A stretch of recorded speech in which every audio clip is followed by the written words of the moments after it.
The air at Cedar Springs Ranch was different from the city. It carried a kind of honesty with it, clean, crisp, and edged with pine.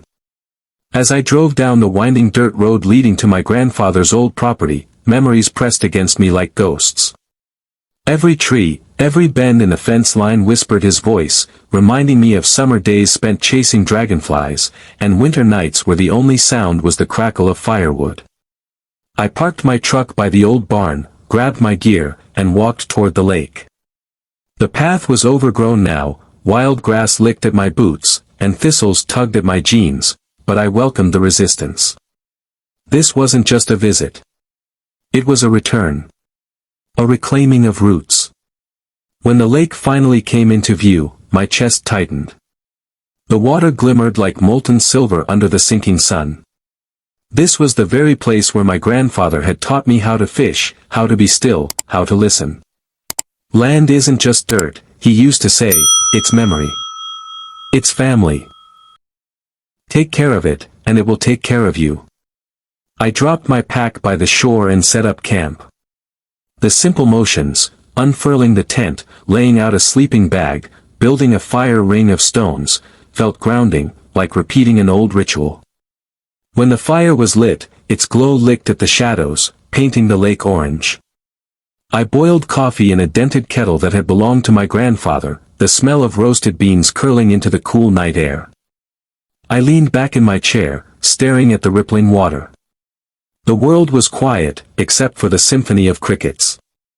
My soul finally felt at rest. That's when headlights cut through the trees.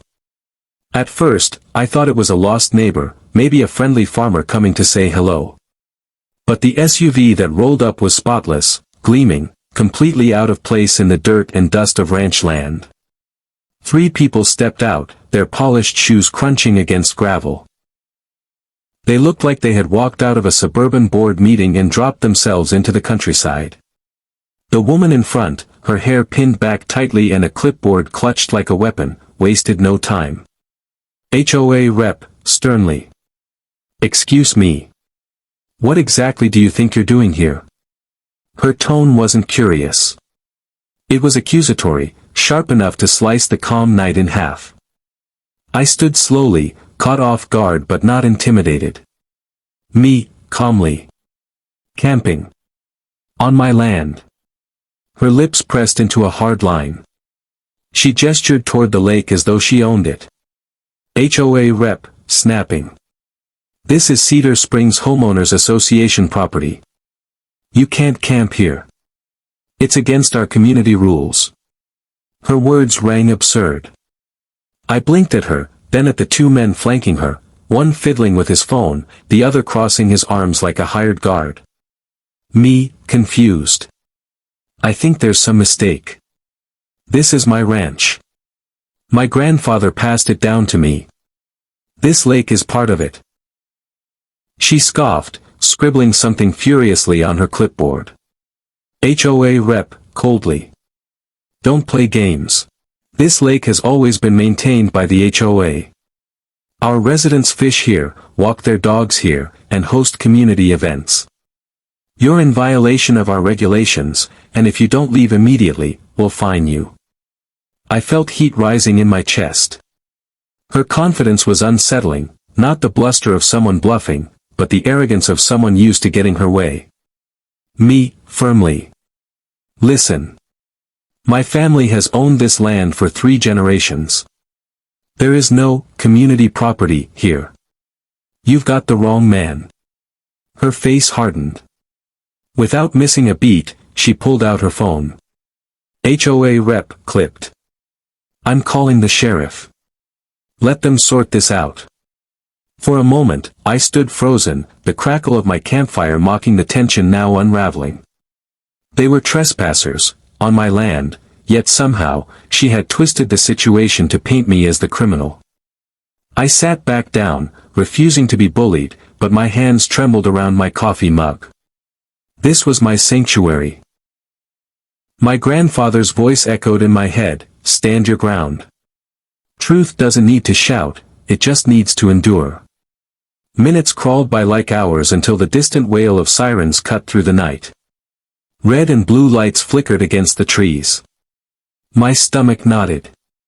The deputies arrived in 2 cruisers, stepping out with the wary caution of men who'd answered one too many neighborhood disputes. One of them, a broad-shouldered man with kind but tired eyes, approached. "Deputy," calmly. "Evenin'. We got a call about a trespasser camping on HOA property." "That you?" The HOA rep jumped in before I could answer. HOA rep, smugly. "Yes, officer. He refuses to leave. He's violating our community rules." The deputy turned to me. His voice was professional, but his eyes searched mine with patience. "Deputy. Sir, can I see some ID? And if you've got proof you own the land, that'd help." I swallowed hard. This was the moment. With shaky hands, I reached into my pack and pulled out a folder I had almost left at home. Inside was my driver's license and, more importantly, the original property deed, worn, yellowed, but very real.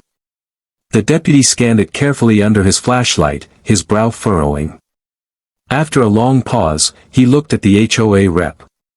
"Deputy," firmly. "According to this deed, the land, including this lake, belongs to him. HOA jurisdiction ends about a mile north of here." The silence that followed was deafening. The woman's clipboard slipped, clattering against the gravel.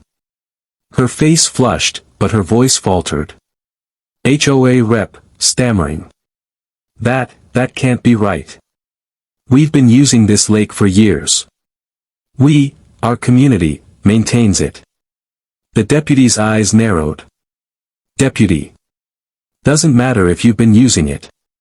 Doesn't make it yours. Unless you've got legal documents that say otherwise, you're trespassing on his property." The 2 men behind her exchanged uneasy glances.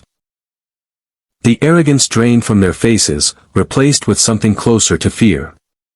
I finally stood, my voice steadier than I felt. Me, quietly but firmly. "This was my grandfather's lake. Now it's mine. You don't get to rewrite history just because it was convenient for you to pretend it belonged to you." The deputy nodded slightly in agreement. The HOA rep, red-faced and speechless, turned on her heel and marched back toward her SUV. The others followed, muttering under their breath. Within moments, the shiny vehicle roared away, leaving behind only a trail of dust and the faint echo of their arrogance. I sank back into my chair, staring at the water. My fire crackled on, undisturbed, as if nothing had happened. But inside, I knew this was just the beginning of a bigger battle. For tonight, though, I was grateful. Grateful that the truth had spoken louder than their false authority. The morning after the confrontation was thick with unease. Mist hovered low over the lake, blurring the line between water and sky. I sat by the dying embers of my fire, sipping the last of my coffee, trying to convince myself that last night had been nothing more than a misunderstanding. But deep down, I knew better. When the crunch of tires on gravel echoed again, my stomach sank. This time, it wasn't just one SUV, it was 3. A whole convoy rolled up, each car gleaming, polished and utterly foreign against the rugged backdrop of the ranch. Doors slammed, and people spilled out, 5, maybe 6 of them, men in button-down shirts, women clutching purses and phones like shields. Their chatter carried across the water, full of indignation. At the center of the group was a man in his late 50s, broad-shouldered with a stiff posture. His voice cut across the morning air like a blade. HOA president, angrily. Where is he? Where's the man claiming this lake is his? I stood slowly, brushing the dirt from my jeans. My heart raced, but I forced myself to stay calm. Me, steadily. I'm right here. And I'm not claiming it, it is mine. The deed says so. He stepped forward, jabbing a finger toward the ground near the water. HOA president, furious. This lake has been part of Cedar Springs HOA for decades. We've maintained it, stocked it with fish, held community barbecues here. And now some outsider thinks he can waltz in and take it from us. The word outsider hit hard.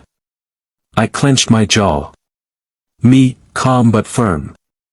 I'm not an outsider. My grandfather built this ranch from nothing. He raised cattle here, tended this land, and taught me to respect it. He never sold it, never gave it away. You've been trespassing all along. Murmurs rippled through the group. A younger woman, maybe in her 30s, stepped forward. Her voice wasn't angry, it was brittle, almost pleading. HOA member, hesitantly. That can't be true. We've always come here. My kids learned to fish off that dock. We just thought it belonged to the community. Her words were softer, but they stung in their own way. I looked at her, then at the group.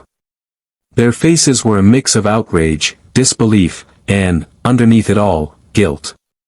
Me, quietly. You thought wrong. Just because something was easy to use doesn't mean it was yours. Convenience doesn't erase ownership. The HOA president's face reddened. He turned to the group, trying to rally their spirits. HOA president, barking. Don't listen to him. He has a piece of paper, but we've had decades of use. That counts for something. But even as he spoke, his voice cracked. The deputies from last night had already warned them, and the truth was written in black ink on that fragile, yellowed deed. The same deputy from the night before appeared again, having returned to monitor the situation. His presence commanded attention. Deputy, firmly. Mr. Walker, he nodded at me, owns this land. I checked the county records myself this morning. The deed is valid. HOA has no legal claim here. The president's shoulders stiffened. HOA president, angrily. So what? We just give it up. Years of sweat, money, and effort maintaining this place, all for nothing. The deputy's expression hardened. Deputy, coldly. Maintaining something you don't own doesn't make it yours.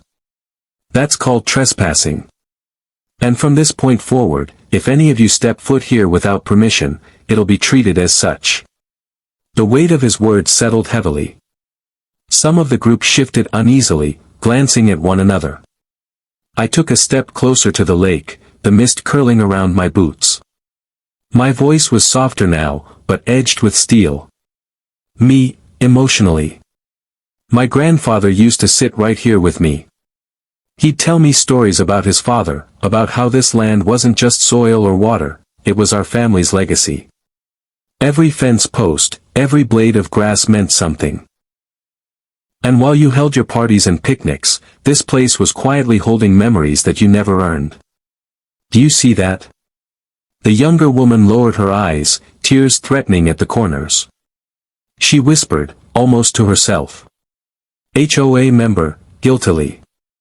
I remember when your grandfather passed, people started coming here more often. We just figured since no one stopped us, it was fine. We wanted to believe it was ours. Her honesty disarmed me for a moment. But then the president sneered. HOA president, spitefully. Nostalgia doesn't mean anything in court. If you think we'll walk away quietly, you've got another thing coming. We'll fight this. The deputy raised his hand, his voice sharp. Deputy, warningly. Be careful.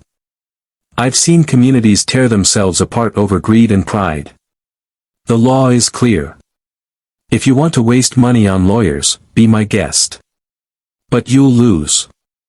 Silence blanketed the group. One by one, their anger faltered, replaced by shame. Even the president's fire dimmed, his words evaporating into the damp morning air. I took a deep breath, looking at each of them. Me, softly. This lake isn't just mine, it's part of who I am. I'm not your enemy. But don't mistake my kindness for weakness. If you come here again without my say-so, you'll be trespassers. And I won't let anyone steal my grandfather's legacy. The president's jaw tightened, but he didn't reply. Slowly, reluctantly, the group began to retreat to their SUVs. Doors slammed. Engines roared. One by one, the vehicles pulled away, leaving only silence and the gentle lap of water against the shore. The deputy lingered, watching them disappear. Then he turned to me. "Deputy," quietly. "You handled yourself well. Not everyone can stand up to a crowd like that." I nodded, though inside my chest felt hollow. Me. I didn't ask for this fight. I just wanted to camp at my grandfather's lake. The deputy gave me a look that was equal parts sympathy and respect. "Deputy. Sometimes, the land chooses its defender. Looks like this place chose you." When he left, I was alone again with the mist, the water, and the faint echo of voices carried away on the breeze. I crouched at the edge of the lake, letting the cold water run over my fingers. For a moment, I swore I could feel my grandfather's presence beside me, steady, reassuring, proud. This land was safe again. But it came at the cost of revealing how entitlement can blind people, how arrogance can twist reality, and how important it is to protect what's truly yours. Moral of the story. The HOA believed that long use and authority gave them ownership of something that was never theirs. But truth doesn't bend to entitlement. Respect isn't claimed by power, it's earned through honesty. And no matter how loudly others try to take it, your legacy, your dignity, and your truth will always remain yours.